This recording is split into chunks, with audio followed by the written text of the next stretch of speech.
Hello everyone, मैं ममता गुप्ता। आज देखेंगे 6th class NCERT chapter 2 globe चल रहा है और चैप्टर 2 का हम फर्स्ट पार्ट पहले क्लियर कर चुके हैं, अक्षांश। और आज हम देखेंगे देशांतर। देशांतर क्या होता है? देशांतर होता है कि जो ग्लोब है, जो मॉडल ऑफ अर्थ है, ठीक है, जो मॉडल ऑफ अर्थ है, तो हमने ग्लोब पर कुछ काल्पनिक रेखाएं खींची हुई हैं। ग्लोब क्या है? ग्लोब है पृथ्वी का मॉडल, यानी कि पृथ्वी का अध्ययन करने के लिए हमने एक उसका मॉडल बना लिया है, ठीक है, कि ये पृथ्वी कैसी है, भूभाग, ठीक है। इस तरह का ये मॉडल हमने बना लिया है कि ये पृथ्वी है और उस पर हमने कुछ काल्पनिक रेखाएं खींची हैं जिनको हम देशांतर या लॉन्गिट्यूड भी बोलते हैं, ठीक है। ये कैसी है देशांतर रेखाएं? ये इस तरह से हैं, ठीक है। ये कैसी हैं? ये इस तरह से है, तो इनको हम बोलते हैं देशांतर। अब आपके मन में एक सवाल आएगा कि आखिर हमने ये देशांतर रेखाएं क्यों खींची है, क्या जरूरत पड़ गई हमें इन्हें खींचने की? तो मैं आपको बताती हूँ इन्हें खींचने की। अब आपकी एनसीईआरटी में एक लाइन दी हुई है, प्रशांत महासागर में स्थित टोंगा द्वीप, हिंद महासागर में स्थित मॉरिशस द्वीप एक ही अक्षांश 20 डिग्री पर स्थित है। अब देखिए, हिंद महासागर कहाँ है? इधर, ठीक है। भारत के नीचे है ना हिंद महासागर, और प्रशांत महासागर कहाँ है? दोनों तरफ, ठीक है। ये वर्ल्ड मैप है, वर्ल्ड मैप में मैं आपको दिखा रही हूँ प्रशांत महासागर कहाँ है, दोनों तरफ। तो ये जो 20 डिग्री अक्षांश है, वो हमें कैसे पता चलेगा कि मॉरिशस द्वीप कहाँ है और टोंगा द्वीप कहाँ है? उसके लिए हमें क्या करना पड़ेगा? देशांतर का पता लगाना पड़ेगा। देशांतर जो है वो, अब देखिए, अक्षांश जो है वो लेटी हुई रेखा है ना, लैटिट्यूड। अक्षांश कैसी है? लेटी हुई रेखा है, ठीक है। ये क्या है? 0 डिग्री अक्षांश। और देशांतर क्या है? खड़ी हुई रेखा है, लॉन्गिट्यूड। तो इस तरह से रेखा है। अब जब हमें अक्षांश का भी पता होगा, देशांतर का भी पता होगा, तो हम पता लगा पाएंगे कि कौन सा देश कहाँ है, वो कौन सी चीजें हमें कहाँ मिल रही हैं, ठीक है। अगर आपको कोई बताए कि हीरे की खान इस अक्षांश और इस देशांतर पर स्थित है, तो आप आसानी से पता लगा पाएंगे। तो हमारी जो ग्लोब है उस पर हमने कुछ काल्पनिक रेखाएं खींची हैं, कुछ अक्षांश और कुछ देशांतर। तो हमने अक्षांश पहली वाली वीडियो में देख लिए थे, अब हम देशांतर देख रहे हैं। तो देशांतर जो है, देशांतर मैं आपको बताऊं, एक 0 डिग्री देशांतर खींचा गया है। 0 डिग्री देशांतर कहाँ है? वो इधर है, ठीक है। ये इधर की तरफ ये 0 डिग्री देशांतर खींचा गया है, देखिए, ठीक है। ये आपको ठीक क्लियर दिखाई दे रहा होगा। और ये जो है, ये जो देशांतर खींचा गया है, ये ग्रीनविच, जहां ब्रिटिश राजकीय वेधशाला स्थित है, से गुजरने वाली यमुनोत्तर को प्रमुख यमुनोत्तर कहा गया है। इसका मान 0 है। तो ये जो अध्ययन कर रहे थे देशांतर रेखाओं का कि कितनी खींचनी चाहिए, कैसे क्या करना चाहिए, तो ये जितने भी भूगोल शास्त्री थे, ये सारे के सारे थे यूरोप के, ठीक है। तो जब ये रेखा खींचने के बात आई कि हम सबसे प्रमुख रेखा किसको माने, कहाँ से वो रेखा निकालें जो प्रमुख देशांतर मानी जाएगी, ठीक है, जिससे हमें जिसको हम प्रमुख देशांतर बोलेंगे, वो कहाँ से निकाली जाए। तो क्योंकि जितने भी भूगोल शास्त्री थे, जितने भी इस चीज का अध्ययन कर रहे थे, वो सारे कहाँ के थे? यूरोप के थे। तो उन्होंने कहाँ से ये रेखा निकाल ली? अपने यहाँ से निकाल ली, 0 डिग्री देशांतर, ठीक है। कहाँ? ब्रिटिश के आसपास से है ये, देखिए, ये ब्रिटिश आ रहा है, स्पेन आ रहा है, और फ्रांस आ रहा है, यूनाइटेड किंगडम, ये सारी चीजें आ रही है। तो यहाँ से इन्होंने 0 डिग्री देशांतर निकाल लिया।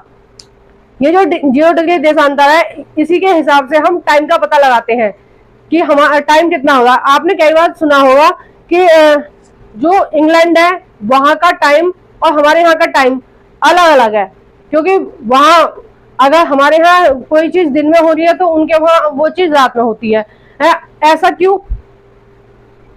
सूर्य एक ही है, पृथ्वी भी एक ही है, तो टाइम में इतना ज्यादा अंतर क्यों होता है? ये चीज आपके मन में आती होगी कि आपने मोस्टली सुना होगा कि जो हमारे भारत का टाइम है और जो ब्रिटेन का टाइम है, उस टाइम में 5.5 घंटे का अंतर है। क्यों अंतर है 5.5 घंटे का?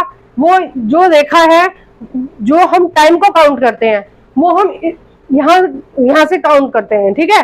तो इन्होंने ये जो 0 डिग्री रेखा खींची है, तो पूरे विश्व का जो टाइम सेट है, पूरे विश्व की जो घड़ी सेट है वो इस रेखा से सेट है, ठीक है ना।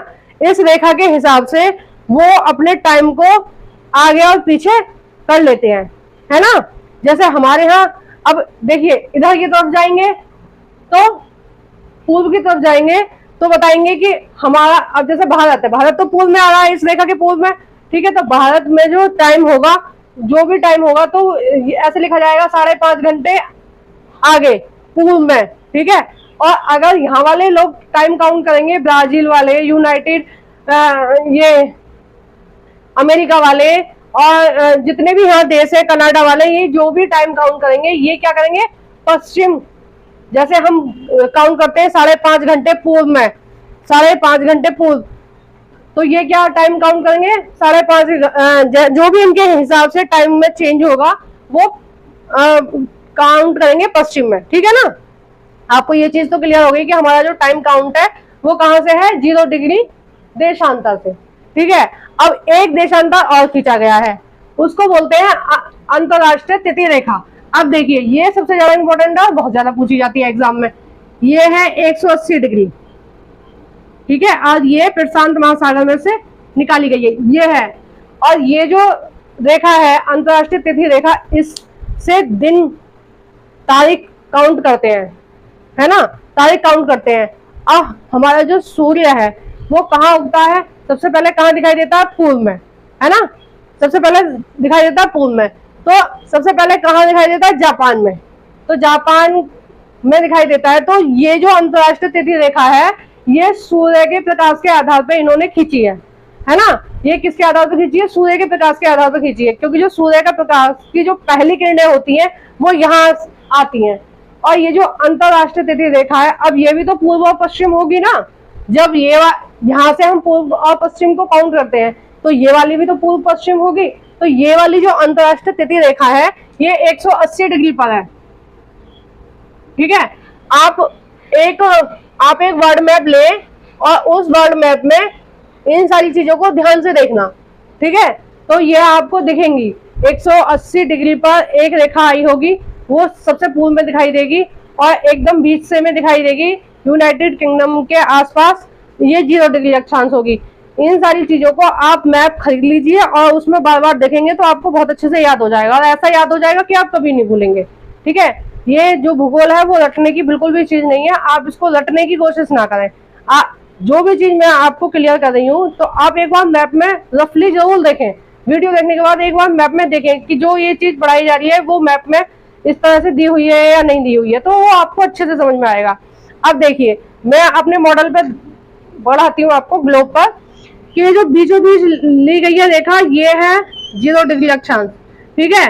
और ये लगभग यहाँ की तरफ जो पूर्व में खींची गई है, जो पूर्व में खींची गई है ये है 180 डिग्री, है ना। ये क्या है 180 डिग्री। अगर आप ग्लोब का मॉडल देखेंगे तो इस तरह का दिखाई देगा, है ना। और जब इस ग्लोब को खोल के देखेंगे तो ये इस तरह का दिखाई देगा। ये वर्ल्ड मैप है, ये ग्लोब का ही है, ये एक तरह से आप मान लीजिए ये ग्लोब का फोटो है, ये पूरी ग्लोब का फोटो है, एक तरह से आप ये मान लीजिए, ठीक है। और ये क्या है, ग्लोब में आपको मैं दिखा रही हूँ। अब देखिए 180 डिग्री कहाँ है, ये इधर की तरफ है सबसे पूर्व में, और ये जो 180 डिग्री है ये पूर्व और पश्चिम में एक ही है। अब कुछ जो पॉइंट है वो हम देख लेते हैं। देशांतर रेखाओं के बीच की दूरी ध्रुवों की तरफ जाने पर घटती है, जहां सभी देशांतर मिलते हैं वहां इनके बीच की दूरी शून्य होती है। तो एक ये पॉइंट होता है उत्तरी ध्रुव पर और एक ये पॉइंट होता है दक्षिणी ध्रुव पर, तो यहाँ से ये खींची गई है। तो यहाँ पर जो जब रेखाएं ध्रुवों की तरफ बढ़ती हैं, ऐसे देखिए मान लीजिए यहाँ से मैं एक रेखा खींच रही हूँ, ये ध्रुवों की तरफ बढ़ रही है, तो क्या हो रहा है, इनके बीच की दूरी कम होती जा रही है। ये चीजें एग्जाम में पूछी जाती हैं, इसलिए आप ध्यान से सुने। ये क्या है, दूरी क्या है, घट रही है। अब देखिए ये ध्रुवों की तरफ जा रही है तो इसकी दूरी भी घटती जा रही है। और इन देशांतर रेखाओं की जो दूरी है वो सबसे अधिक कहाँ होती है, वो होती है भूमध्य रेखा पर। कहाँ होती है, भूमध्य रेखा पर। अब जो सबसे ज्यादा चौड़ाई है वो कहाँ है, ग्लोब की अगर सबसे ज्यादा चौड़ाई देखेंगे आप तो कहाँ है, वो है विषुवत रेखा पर, भूमध्य रेखा पर, 0 डिग्री अक्षांश पर या इक्वेटर पर। ये सारी चीजें एक ही है, इनमें बहुत ज्यादा कंफ्यूजन रहता है। 0 डिग्री अक्षांश, भूमध्य रेखा, विषुवत रेखा और एक आधा नाम है जो मैंने आपको पहले बता दिया है।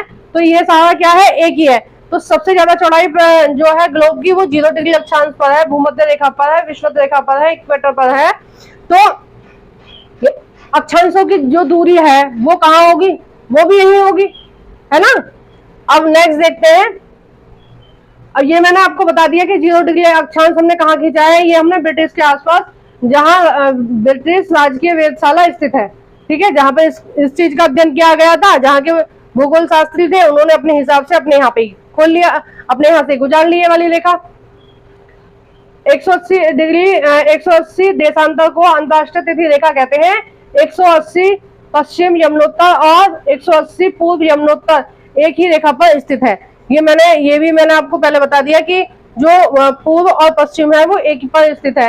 एक मैं आपको एडिशनल जानकारी दे देती हूँ कि हमने ये जो रेखा निकाली है 180 डिग्री की यहाँ से, तो ये इसके देखो इधर तरफ तो होता है, होगा दिन, उसी टाइम पे इस तरफ तो होगा दिन, लेकिन आप पीछे, इसके पीछे भी तो होगा ना, इसके पीछे क्या होगा, रात।